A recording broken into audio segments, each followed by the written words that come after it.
Recent আমি tata showroom গিয়েছিলাম মালদা লেক্সিক্যান। সেখানে দেখলাম টাটা একটা নিউ মডেলের কার টাটা কার্ভ লঞ্চিং হওয়ার জন্য, মানে সেল হওয়ার জন্য রেডি ছিল, সামনে রাখা ছিল। সেখানে দেখলাম ভিতরে ক্যামেরা করলাম তো প্রচণ্ড ফিচার্সে ভরা। দেখো তোমরা ভিতরে এলইডি ডিসপ্লে থেকে শুরু করে ড্রাইভিং হ্যান্ডেল, সব পাওয়ার উইন্ডো, 3টা মোড আছে যেটা মোডে চালাতে পারবে, এলইডি স্ক্রিন আছে বড়, উপরে লাইট দেওয়া আছে এবং টুইটার আছে, দু সাইডে দুটো মিরর আছে।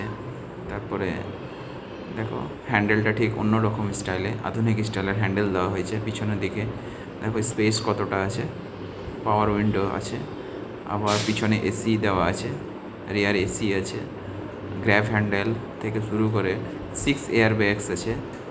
তারপরে পিছন দিকে দেখো লম্বা বুট, 500 লিটারের বুট আছে, অস্বাভাবিক বুট, মানে এত বড় একটা স্পেস আপনি রাখতে পারেন গাড়ির মধ্যে। তারপরে দেখো পিছনে ক্যামেরা ছিল, অ্যালয় হুইল দেওয়া আছে। সাইডে দেখো, সাইডেও একই হ্যান্ডেল, 360 ক্যামেরাও দেওয়া আছে।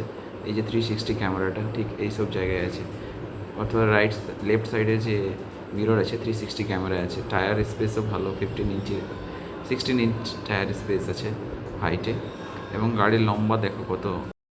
Thank you everyone, have a nice day. Thank you once again.